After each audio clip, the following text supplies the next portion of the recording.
rock and roll. All right, party time.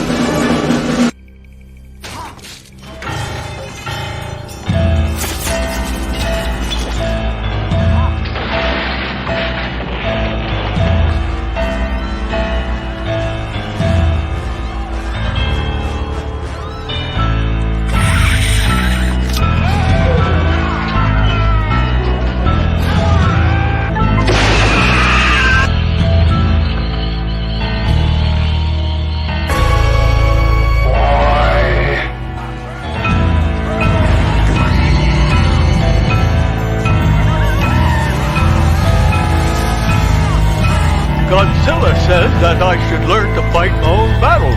No.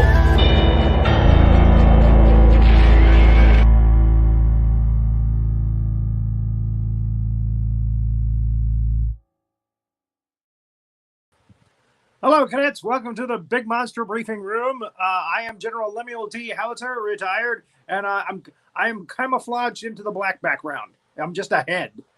Let me bring up my able-bodied assistant, Major Millie Hazzard. Are you a disembodied head? Are you in secret assignment like I am? Are you like a disembodied head? Like maybe you're doing some top secret stuff that I'm just trying to get some intel here. Just a couple of heads floating around in the ether. Ether. I say ether. I say ether. Ether. Let's call the whole thing off. Let me tell you an interesting thing. The guest that we have a very special guest. It's one of our favorite guests of all time. She's a big superstar. Everyone loves her. But here's the thing is that she has an auntie who's named Millie, who's like just like me. It's incredible. It's like my twin sister or something. So I always feel like you're named after her. Well, I'm sorry. Well, let's not break the fourth wall, but you know what I'm talking about. Everyone knows what I'm talking about. I was kidding. Auntie Millie. So I just want to give that shout out. All right. Anyways, but we have a very bizarre. Here's the most interesting thing was this guest that we have on is Ruby Rae Moore. She's our expert when it comes to Stephen King films, which are weird usually. And when I came across this training film, which is very weird. Ken Russell's Kinkasaurus Fest, Lair of the White Worm.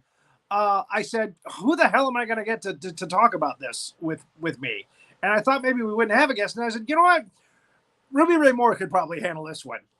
She knows how to deal with the weird. She's very good with the weird, with the eccentricities. She's very tolerant, and a very, very brilliant individual. So her intellect is going to be able to dissect this at multiple strati. I'm very excited. Well, talking to her before the show, she was like, why the hell did you get me to watch this? Because we want her reactions, because her reactions to weirdness is absolutely invaluable to us as an organization. I mean, it is just incredible. She's electric with her brilliance. So we're going to learn all of the things. And yes, it's very weird, but there's some weird big monsters, right, General? I mean, we got to be prepared.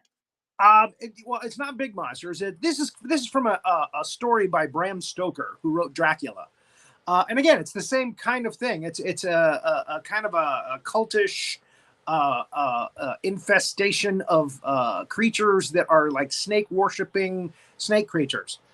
And so let's go ahead and bring up Ruby Rae Moore. Let's not leave her hanging any longer. Come on in. And she's even got the mood lighting on again. Good, great. Always with the lighting. It was too much. This film is out there. There's no doubt. Ken Russell was, God knows what he was on when he came up with this. But again, it's supposed to be a famous story by Bram Stoker.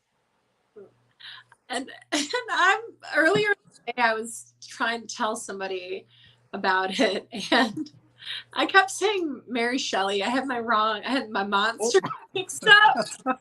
Oops. And now that you say Bram Stoker, I'm going to have to call that person up and clear that up. It makes so much more sense. Anyway. Yeah, people biting other people. Yeah. The weird thing is the spitting of the snake venom, which makes you have hallucinations, of all kinds of nasty stuff. It was a really interesting movie. It was really, really.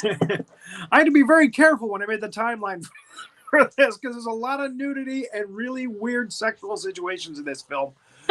So I had to be very careful with the editing of the slide production, the timeline. But okay, this was Vestron Pictures. Again, Ken Russell's Lair, the Lair of the Whiteworm. And we see this cave in the Scottish Highlands. And we cut right to Doctor Who, Peter Capaldi, a very young Peter Capaldi, excavating in his backyard. Are we not going to mention the title? Are we not going to mention that there's elephant in the room? We're talking about the Lair of the Whiteworm. That's very strange. You know what I mean? What does that conjure for you in your imagery? I mean, before you saw this training film, what did you think about? Well, yeah, there's some allusion there to the Lair of the Whiteworm. I mean, it's so disturbing. As big as it was, I was surprised it was white. Anyway, folks, oh my God, I went there. I set you up and you took it out of the grandstands. Good job. I took it right out of there. That's a South Park moment.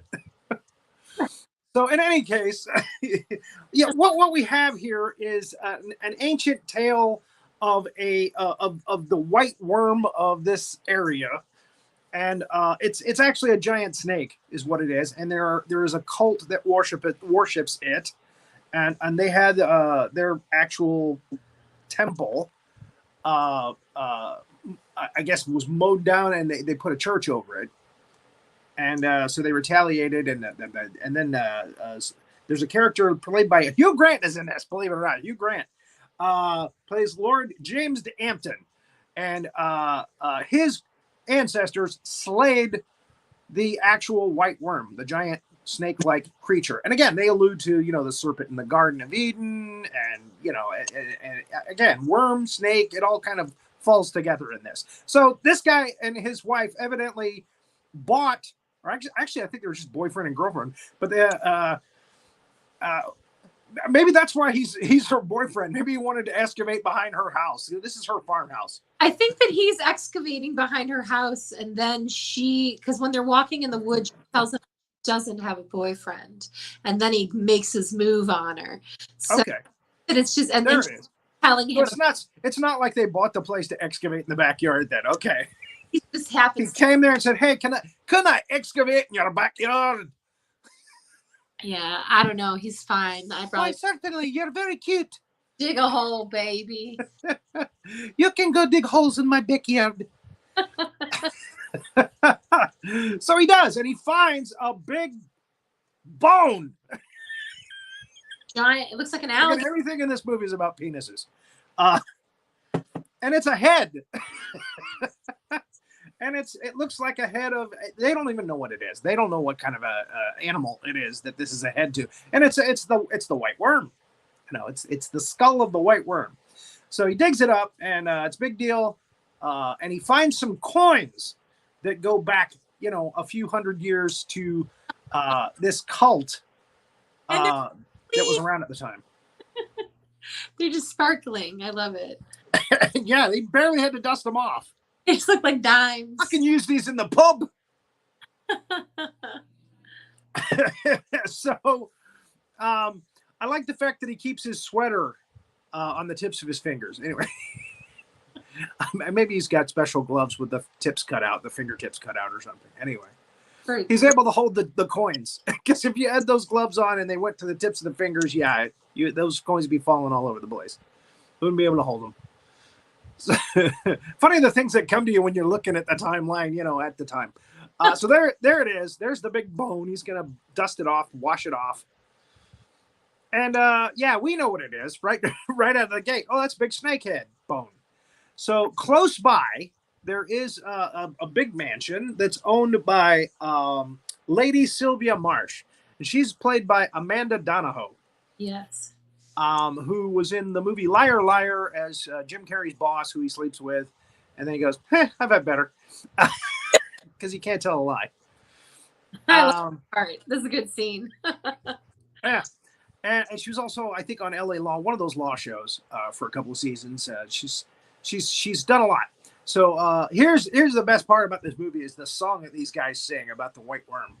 It's very cool. It's a very cool song. As a matter of fact, when I put the advertisements out for this show, one of my friends actually posted the lyrics for me. And I was like, yeah, that's the best part of the movie. That's a great song. So they're having a big party, and they actually pull out one of those, long dragon-like, puppets, giant puppet, and they do a little hoe dance around it. And that's, there it is. That's the head of it. And they cut it in half, and you see the person in the back going, "Hey, man, what are you doing?" Then it separates. He almost cut me in half. And that's where we meet Hugh Grant's character. Again, his family has lived here in this parts, and his great-great-grandfather or whatever slayed the original white worm, the dragon, and saved everybody. And they talk about the excavation, so you should come by and take a look at what I found. I think it might be something interesting to you.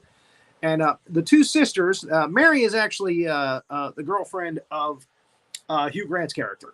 Yes. D'Ampton. She's the sister to Eve and Mary. And they own that farmhouse that we saw earlier. Now, as they're talking, Peter Capaldi's character, Angus, he's eating worms. And he doesn't even realize it. He's eating some worms with, I guess, with a little red wine vinegar on it. I don't know. But he's chowing down. At the end of their conversation, Grant says, "Oh, people usually don't go for the local cuisine, the worms." He's like, "Oh," as anybody would. Oof. Reminds me of the scene in a movie where Chevy Chase ate like 30 lamb's testicles before they told him what he was eating. So, anyway, so they're taking a walk through the woods on the way home, and Eve says, "This is where my parents disappeared. I don't know how I can walk through here." Yes. What the hell? Yeah. Why would you even do that? So we find out that her parents disappeared. Her dad and mom disappeared. They were walking through the woods there, and a car drives by, and it's a very cool car, and that is actually Lady Sylvia Marsh making her return to the area. And what we find out later is that their parents were kidnapped by Lady Marsh, who is like a vampire kind of snake lady. And again, Eve and her sister are grieving Mary. And again, Eve and Mary, two of the biggest biblical names there is. There we go. Yes.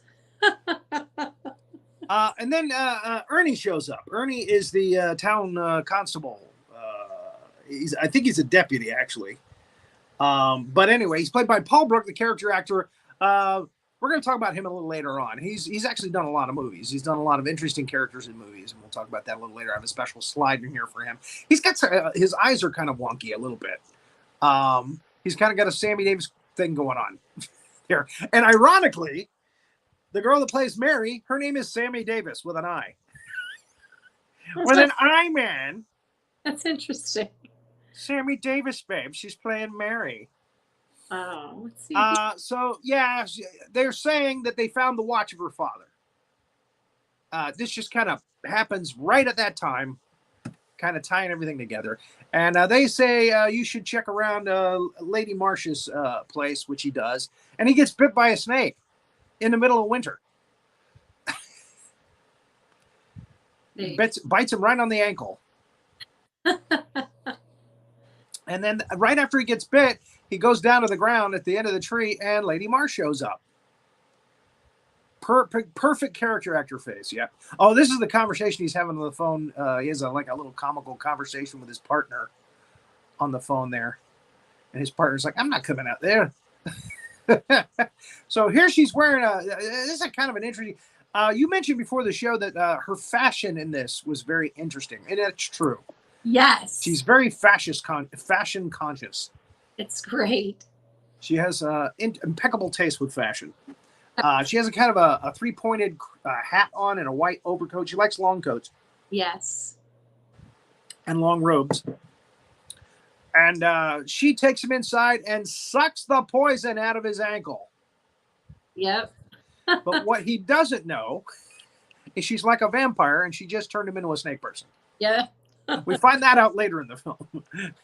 He comes back as a snake person. So that was all part of her plan.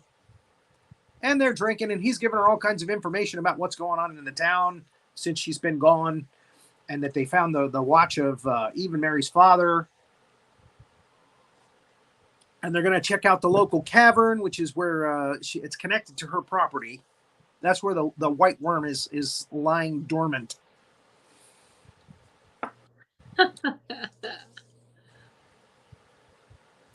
So very fashion conscious. So yeah, he's happy. He's drinking on the job. She talks him into drinking on the job. He said, "I shouldn't, because I'm on duty." But she talks him into it. Oh, twist my arm. Yeah.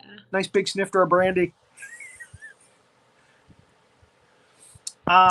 Again, very cool car, very cool clothes. She goes out to he also tells her about the skull that they found. Yeah. So she goes out to the house to get the skull. Yeah, she just steals it. Yeah. And she looks at the excavation. She smiles. We're going to see that later. It's an actual tile work of the white worm. So there it is. Yeah. And she goes inside. She finds again in this. She's got a lot of snake-like movements too. She kind of dances around and stuff in the movie. Very sinewy and So she steals the thing and she comes out and she sees a crucifix on the wall, and immediately she hisses. Big, huge snake fangs appear, and she spits green venom all over it. Okay, and we think, wow, okay. That's kind of weird. And then she leaves because she wants to get out of there before they come back. Well, she's just stolen an artifact. She just stole their artifact. Yeah. She didn't want them catching her. So, yeah, even the car is like a big penis. Kind of got a James Bond kind of vibe going to it. It's a very cool car. If anybody knows what that car is, put it in the comments. So anyway, Mary comes home. She sees the cross and touches it, trips over a vacuum cleaner that has a hose just out there on the hall at the top of the stairs. Luckily, it doesn't go down the stairs. Thank you. And the next thing we see is a very bizarre nun rape scene. What in the world? That's what it is. I gotta call a spade here. And Lady Marsh is there with her vampire fangs and the Roman soldiers nun kitties come in and rape the nuns. And that's when Hugh Grant comes in to see Mary, and she's convulsing at the top of the stairs. What's wrong? And by the way, Lloyd Peters played Christ in that scene. I just wanted to point that out. Found him. The white worm was crawling around. And Lloyd Peters is Jesus Christ. At that point, that's when I said to myself, what in the fuck has he got watching? What has General Howitzer got me into here? What am I to? So, she can't remember what she saw. It was so traumatic. She can't remember what she saw. And she looks down at the father's watch that they found, and it looks like snake hands. The hands look like snakes, and it jogs her memory, and she remembers what she saw, and she talks to Hugh Grant. It's traumatizing, and this is all over a cup of tea. Weird. So yeah, they decide to check out that big cave that's in the area. They think that her parents might have wandered into that cave.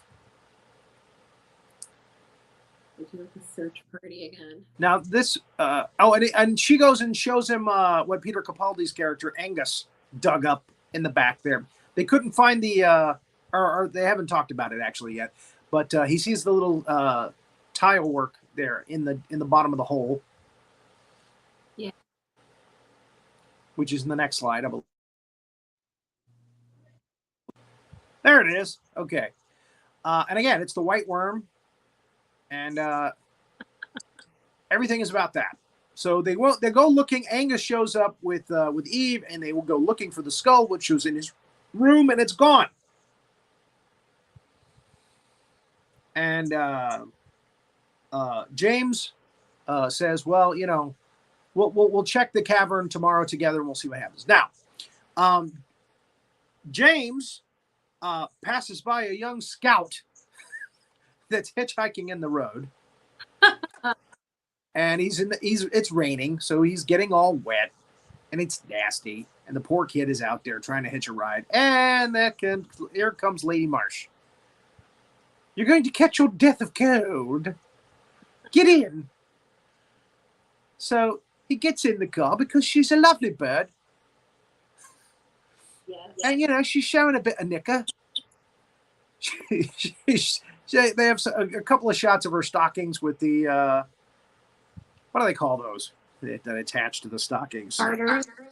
Yeah, garter belts. She has garter belts on. And he's like, oh my God, this is becoming, you know, a Penthouse Forum story. He says, come in and dry off. Have a dry off. You're never going to believe this. That's how the story starts. So she takes him to her mansion. She's going to have a little late night snack. It's time. She's hungry. She just brings the Boy Scout back to her house, though. And play snakes and ladders with him. Ladders. Did you ever play snakes and ladders? Not quite. And it's funny, that looks like the excavation that we just saw in the backyard. The big snakes and ladders game. Which is... So they're playing snakes and ladders. She's, you know, half naked. Yeah, she's like laying around with this Boy Scout and playing ladders in her bra. And she's got him wearing a really cool bathrobe or something. Yeah. And they're on the floor on, you know, nice furs. Yeah, just laying in front of the fire. And he pulls out his harmonica. Yeah, she's like, let's put on. And starts playing. And she starts, you know, snake moving again. He's snake charming her. And she moves over to him. She's actually very good at least moving in the right direction when she's under that trance. And she pulls it away from him and says, let's have no more of that. Yeah. And it's bath time. Says the woman in black lingerie. My mom doesn't even bathe me. I love that robe, though. I love that robe. It's a vintage model Jaguar. That's what I thought. It was a Jaguar. Beautiful car. Thank you so much for that, Jonathan Duncan. Oh. And she kisses him. Later, we'll talk about that later. It's coming up in a couple of slides. Okay, it's bath time. And we know this scene from our opening credits. She starts to sponge him off. He's like, this is the greatest thing that ever happened. And she bites down on his weenie. And she paralyzes him with her venom. And that's when she tells him, oh my God, you have incredibly bad body odor. And she goes, and halitosis.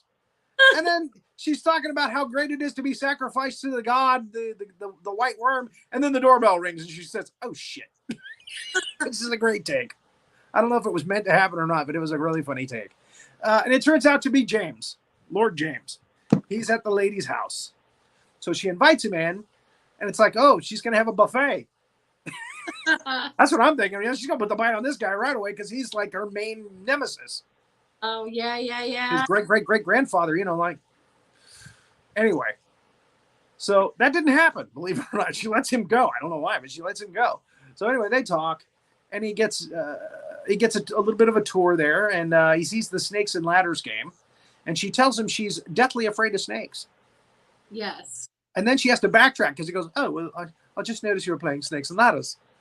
Oh, yes, well, I have to face my fear. And then she gets all weepy and, but it's terrible. When it just comes to her house, she just lays down with him by the fire. Yeah. So she throws the snakes and ladders game in the fire. My guess is she's got another one upstairs. And kisses him, you know, starts laying the charm on him. Licks him like a snake. But yeah, she does a little snake thing with her tongue there too. And he goes. He leaves. Something must not have felt right, and he's watching TV, and you can tell he's got kind of a case of blue balls, I guess. He's thinking about, why didn't I stay? He's watching this thing with a worm on the TV, and the worm becomes a big butterfly, and he's looking at the cave on the wall, the big hole on the wall, and then he goes to sleep, and he has a dream. Again, he walks into the cave, and then the next thing you know, he's getting on an airplane, and she's the stewardess. She's got the parents of Eve and Mary on the plane tied down, and she's giving them drinks. And Eve is doing the airplane spiel. Yeah. He's playing a I don't know, a crossword, and it's got a snake on it. He's circling the snake. And then they start fighting. Mary, who's another stewardess, and Lady Marsh, and they make a point of. He's got his marker there in his hand. They make a point where he raises it up so it's full mast. This part was so great. His dreams go. And then there's a competition of who has the better leg in the stocking with the garters. It was so weird. Yes, all the way around. And the father walks out, the dead father. Yeah. And then he walks out. Oh. Even the fighting is pornographic. Yes. Yes, it was. And then he wakes up. I'm imagining with a huge boner, I'm guessing. Weird. I want to go back to sleep. Huh? I gotta go back to that dream. His butler awakens him. Yeah, his butler gets him up. And then he notices that the cave in the painting of his great grandfather slaying the worm, it looks like the cave that they're going to inspect. They're going to go check. So, and the butler confirms, yes, there is a resemblance. I can see it.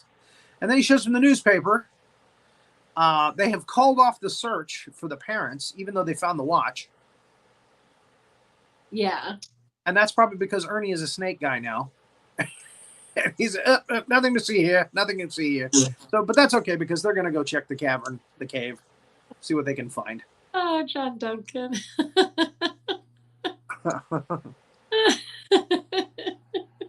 Just like your dream last night.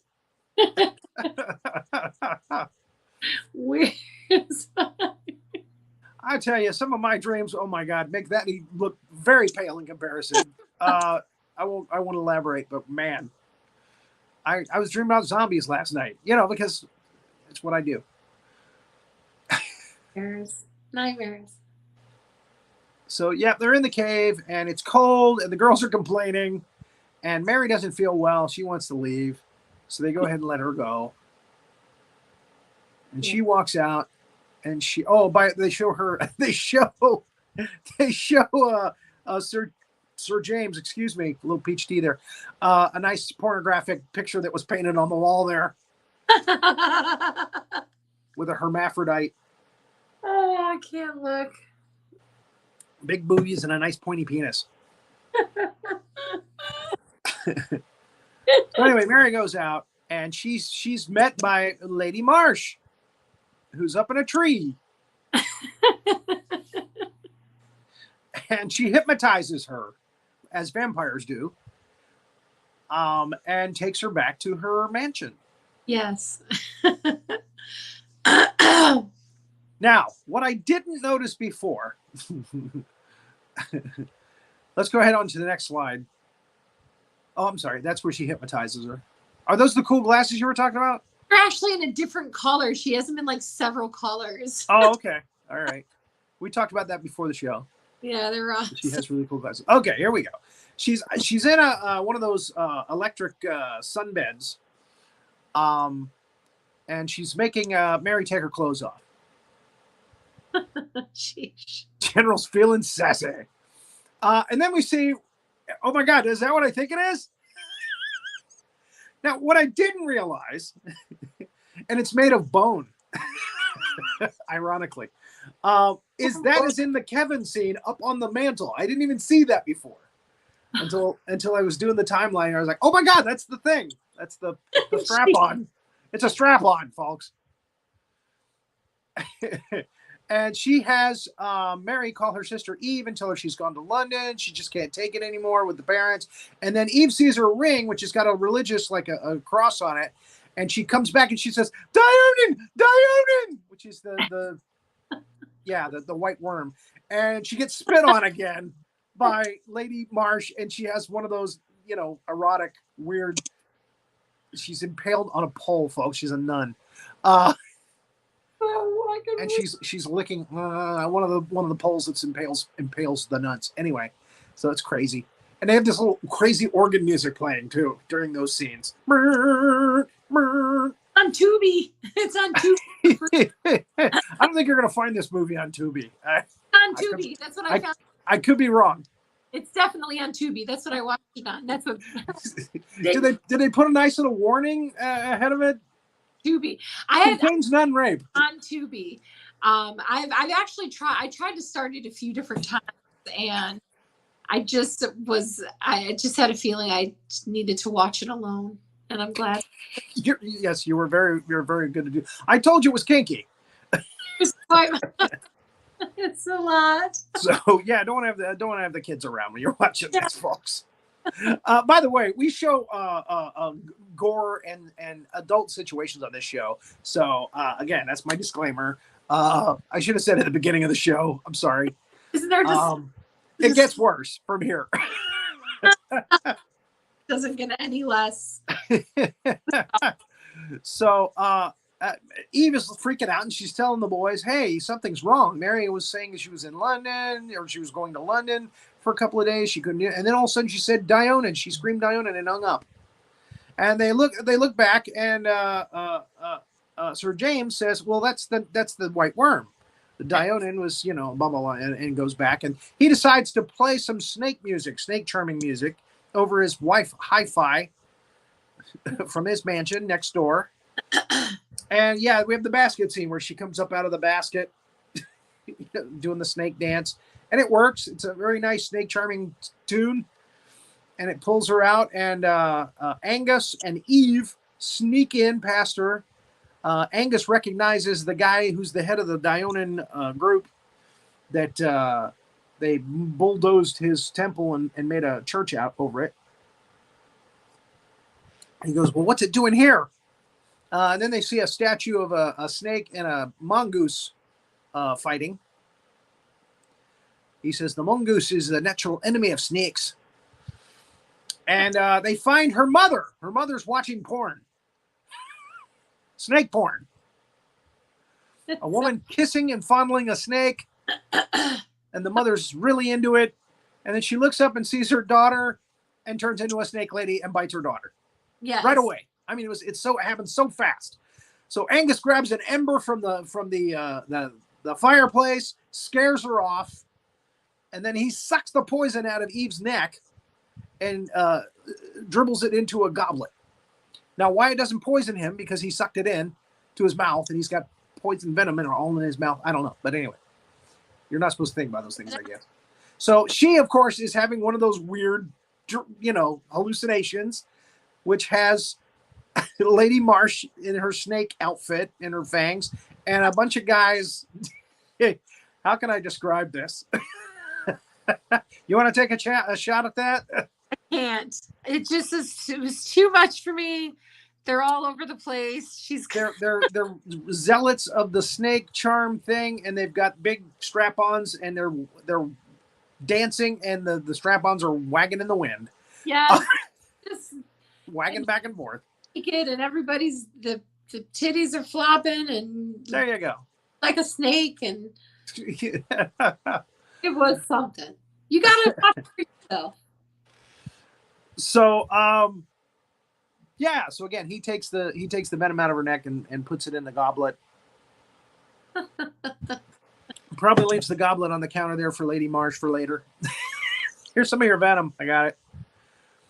He calls up the butler at James's house, and the butler evidently must be part of the cult because he says something contrary to what it should be while he's on the phone there with him.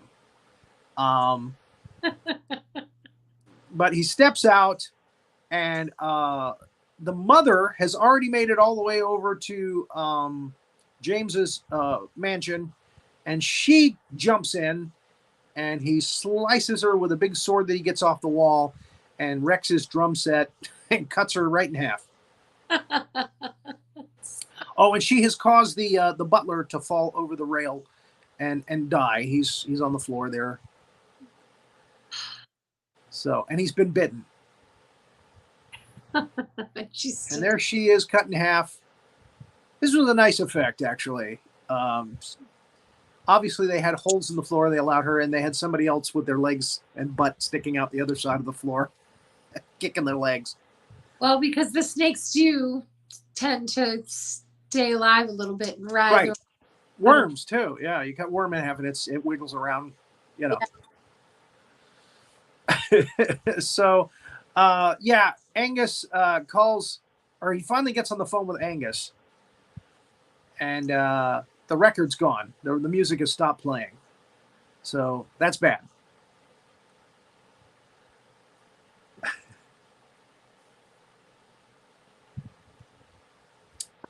And he finally dispatches the mother, and Eve comes home, and she's distraught, and he says, your mother's at peace now.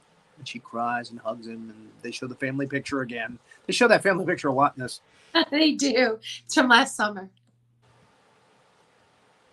So next day, she's checking the wound on her neck. She puts a Band-Aid over it. One of those big square Band-Aids. They even have them in Scotland, folks. And Ernie comes to pick her up. He says, hey, we've gotten some new information, on Mary's whereabouts, and we need you to come with us or with me. And, he's just acting off. And she's, well, what do you mean? And yeah, as they're driving, he's like, oh, we got to go pick up Lady Marsh. She has some information as well. Because she goes, oh, this is not the way to the police station. And he takes her to Lady Marsh's place.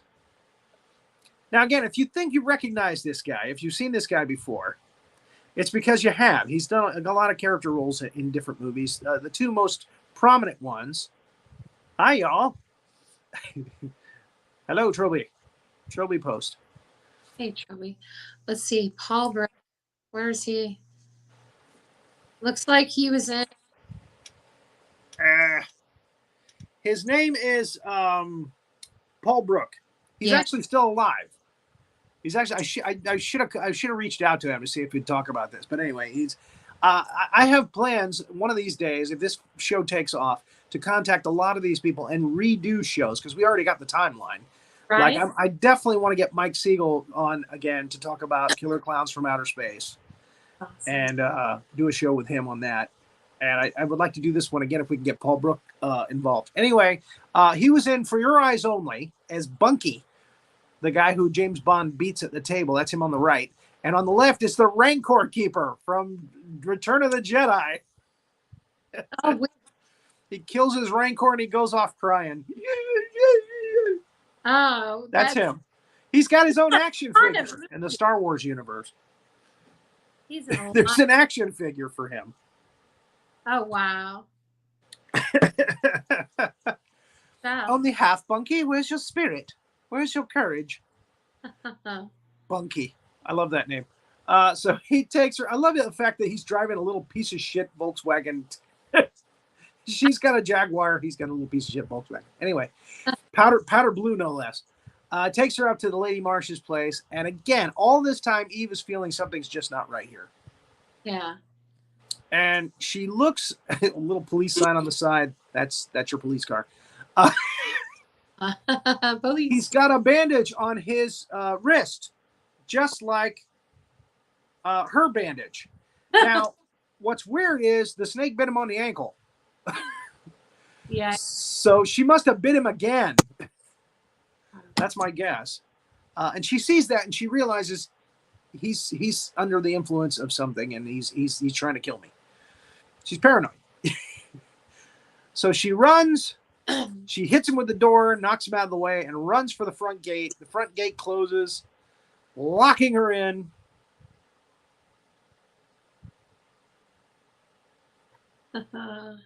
She can't get out. I mean, I think she can get through that gate, but that's just me. Yes, Killer Clowns from Outer Space. We know one of the people that was in that movie. Mike Siegel, part of the comedy team, Lacassie and Siegel, the two ice cream guys. He's one of them. The other one is passed. So he chases her down into a little under cavern that goes into the mansion from underneath, but there's a snake there blocking her way. She can't get in there. Yeah. And she looks back, and Ernie has turned into this. Yes, with this face.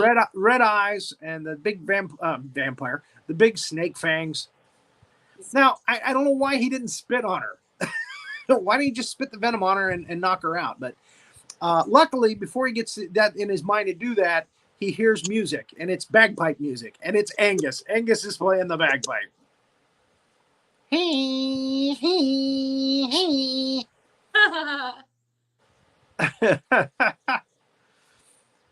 But the problem with the bagpipe is it takes a lot of breath to keep it going. So they go up, actually. They go back up to the ground level. There he is, moving the grate out of the way, and the snake is gone up there too. And he's playing them bagpipes. Look at that kilt, will you? He has got so much crap under that kilt, I'll tell you. It's like a bat kilt. It's like a utility belt. He's got a weasel in there. He's got a... Oh no, I can't turn this down. Well, text if. Sorry. So she sees it's clear to go now. She can go into the castle, into the cavern under the castle. She sneaks in there. Yeah. Eve. And he gets out of breath. And we see this snake sculpture out front, which is a sundial with a big sharp snake thing sticking straight up. Yeah. I mean, he's showing us this for a reason. So he's moving him around. He's moving Ernie around. Ernie's, doing the snake dance. He's trying to get close. He's trying to get to him, and he runs out of breath. So Ernie tries to put the bite on him,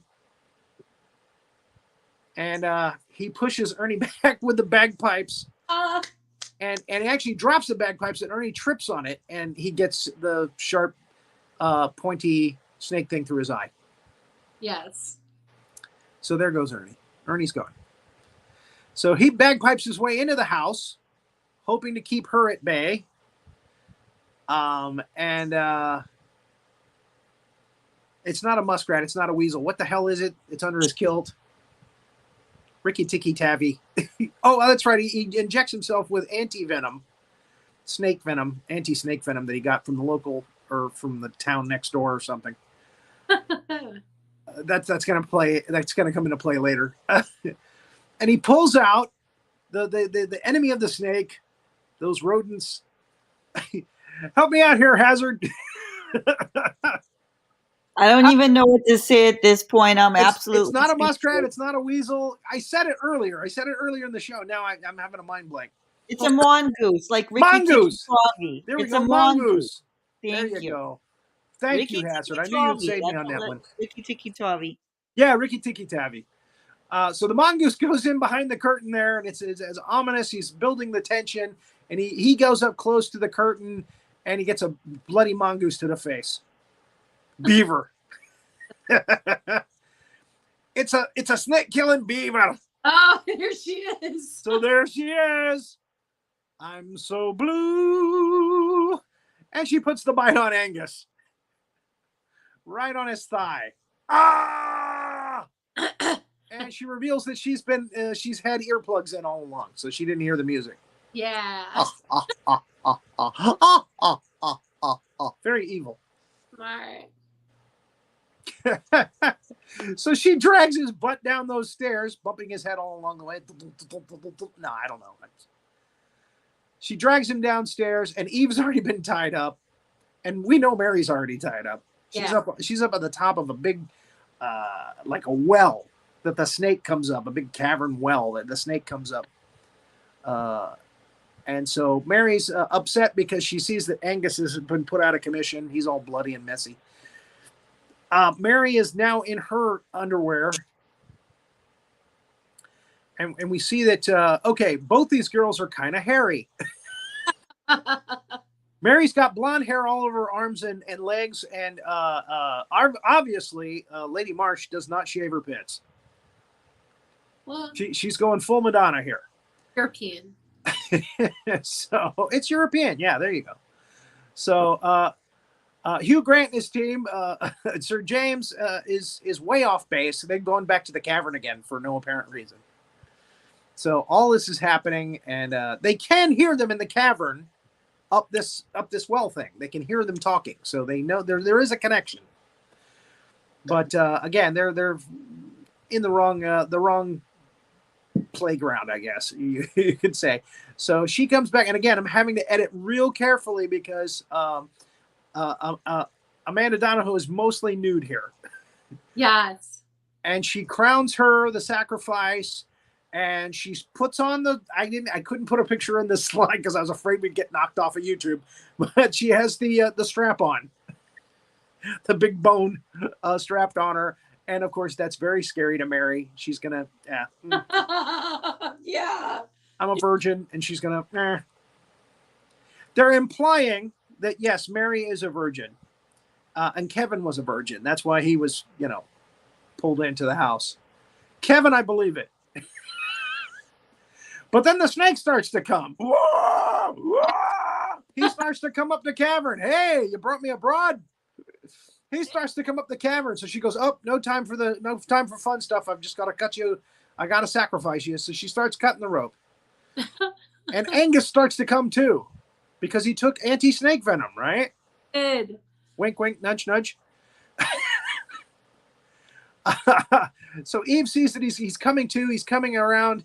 He goes up there and he knocks Lady Marsh over. She grabs onto Mary's ankles. They're now both dangling over the snake, who's getting closer. So cheesy and Well, yeah. So Lady Marsh is going to get sacrificed at this point because she's at the bottom. Well, and the rope, of course, it's the old cliche of the rope starts to spin and break loose, ratcheting up that tension. Yes. and Angus takes his knife. There's a nice shot of it. The snake's coming up. He's almost to the girls. Yeah. And Amanda Donohoe's blue ass is right dangling over his teeth. Forgive me for watching this. Lord, forgive me for watching this episode. Amen. Thank you, John. Yes, we should all pray for watching this training film. Please forgive us, Lord. We watched Lord of the Worms. Lord of the Worms. Lair of the White Worm. Well, let's also remember here, cadets, Lord of the Worms. Absolutely. This is about monsters. This is a training film so that you do not engage in these behaviors. This is wrong. Correct. So what we're trying to do is to talk about this is the type of stuff we want to avoid. This is what we are the less defense against. We do not want anything to do with these monsters. These are monsters. These are bad things. We want to avoid these things.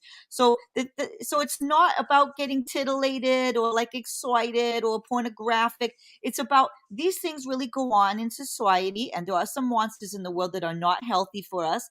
And when you come across people who are engaging in these activities, most monsters are not healthy for us.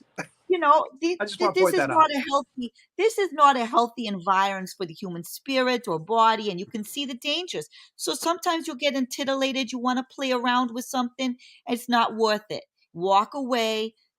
Just walk away. It's not worth it. If you're feeling tempted to engage in these activities, just know you're going down the wrong path. And that's the magic word right there. Temptation. Yeah. Avoid temptation. It's a cautionary. It's a cautionary. If a half-naked lady invites you to come in and play snakes and ladders, see it for what it is. Don't do it. Don't get engaged in all of this crazy stuff because it's monstrous. quite literally. None of those girls that are beautiful, gorgeous, that have contacted you on TikTok, they're snake ladies. I'm telling you right now, don't even answer. They're all snake ladies. It's not good. They're all snake ladies. It's fake. All it's those not Instagram good. girls With high fashion. found you out of nowhere. Exactly. They're gonna feed you to a white worm.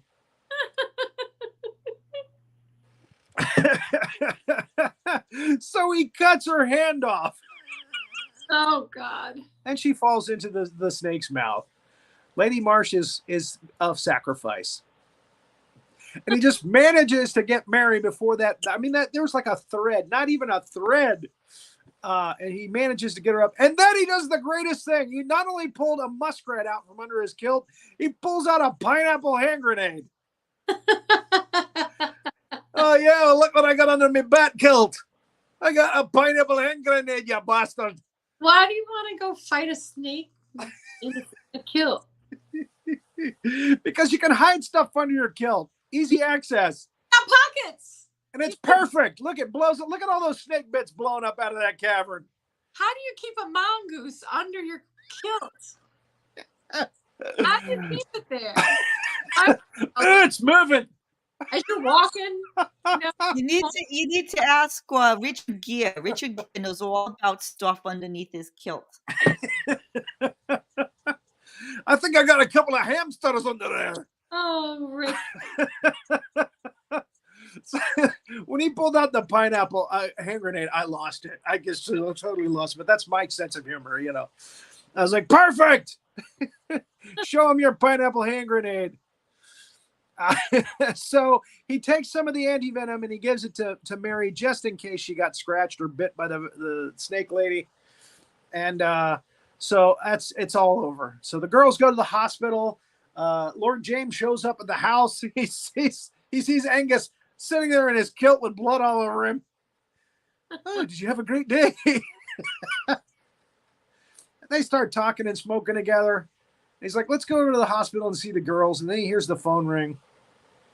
Actually, we got a couple of pictures of them talking here before that. Well, I just wanted to answer JD because this is a very good point. This is a teachable moment, as Oprah would say, the great Oprah. We need to say this. So just because, this film, it's so crazy, right? And you're trying to analyze it as a cadet. You're taking your notes. You're being dutiful and diligent, like always. And you're like, what is the message here? The message here is exactly what the general was talking about. You're up late at night. You're feeling lonely. You're going through the Instagram. You see some beautiful looking Boyd. And it turns out she's just there to she's there to get your pocketbook. She's there to swindle you.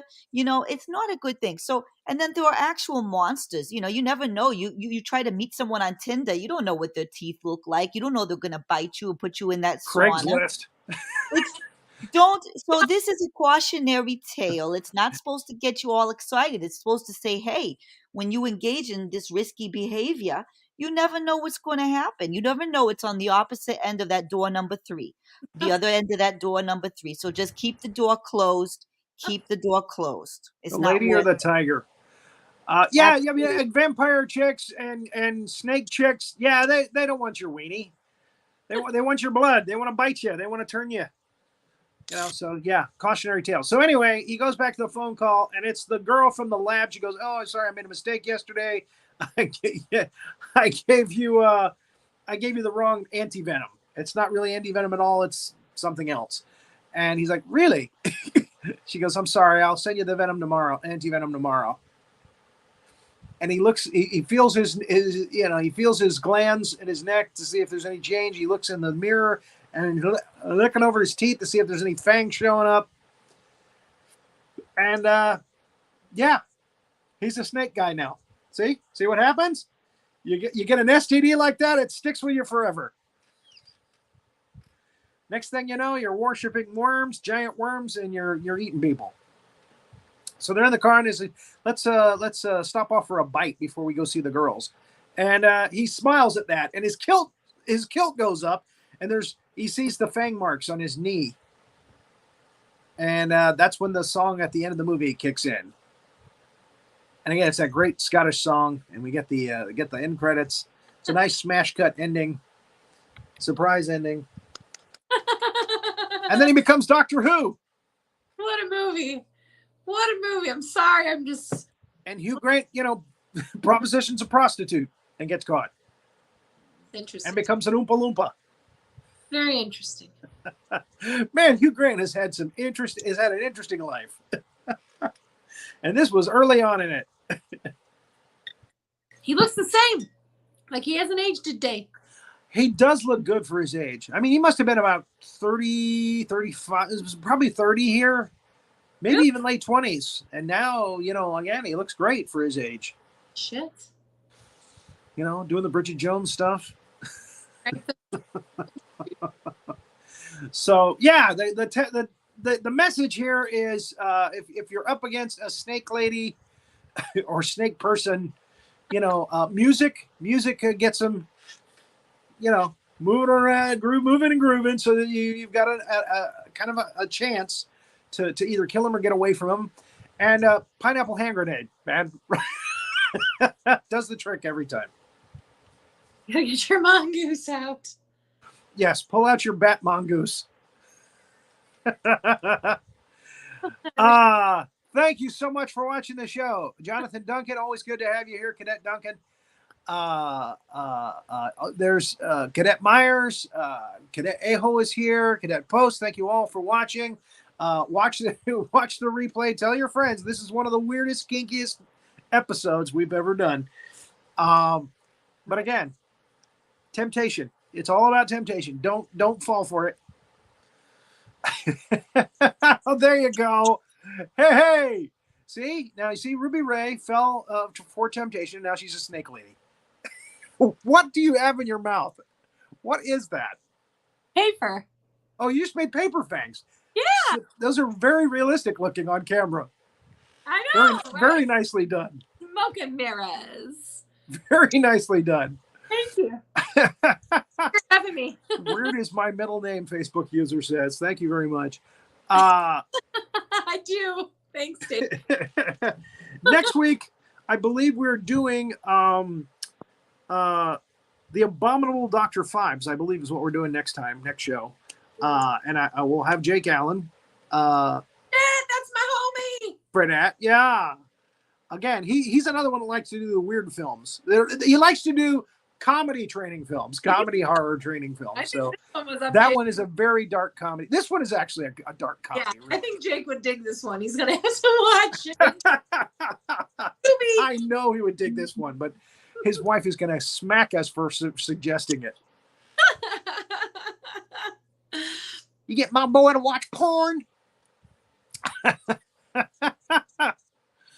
All right, so thank you so much for joining us for another edition of Big Monster Briefing Room. We did Lair of the White Worm. Every time we see that in the opening credits where she bites down on his on his weasel, I just go, ooh, just like that. Poor Kevin. What a film. Poor Kevin with his halitosis and his body odor. So you got to remember. So this is, like we talked about, cautionary tale. Remember, because Patricia said, I'm going to have nightmares with the ending. Okay, so the way to get around that is to remember that human sexuality is a beautiful experience. You want to find someone you're connected to, that you trust, and you can build a whole beautiful life, a family. It's a gorgeous, beautiful thing. Sexuality is so beautiful. You know what I mean? Listen to Millie here. It's a beautiful thing, but this is showing what happens when you got the halitosis, you got the BO, and you got low self-esteem, and you feel like you got to settle for some crazy person biting on your genitals. It's not a good scene, okay? So just invest in the love, the self-respect. Realize you're a beautiful sexual being, radiate that sexuality in a healthy way, not with the white worm. If someone says, come back and you want to play with this worm, say, no, I don't want to play with the worm. I don't want that. There's other ways to articulate your beautiful humanity, That's just my 2 cents. That's just familiar here. And if me they and pull Roland. a big strap on, run. Well, Get the because hell I out of there. just I want to talk about it because me and Roland, we got this beautiful thing. We're very sensual, but it's like very respectful. He I doesn't don't want to bite hear me. anymore. I don't bite him like that. I don't take out my fangs like that. It's crazy. I So don't you want can to hear still anymore. play the beautiful ladders and shoots and ladders and all that, but you don't need to add the white worm. It's not a good thing. Yeah, so Okay. healthy relationships. David said it perfectly. This is our motto. Healthy relationships don't require genital biting. It's not a requirement. If you're into that with a beautiful, loving environment, that's beautiful. But if you're not into it, please don't allow yourself to get talked Well, into maybe it. nibbling, but not biting. No. Yeah, there's You don't other want to ways bite. to express your love. There's other God, ways. where did we go? We went too far, I think. Oh, funny. have a great time. Thank you for watching again, and keep an eye out for those big monsters and white worms. Good night.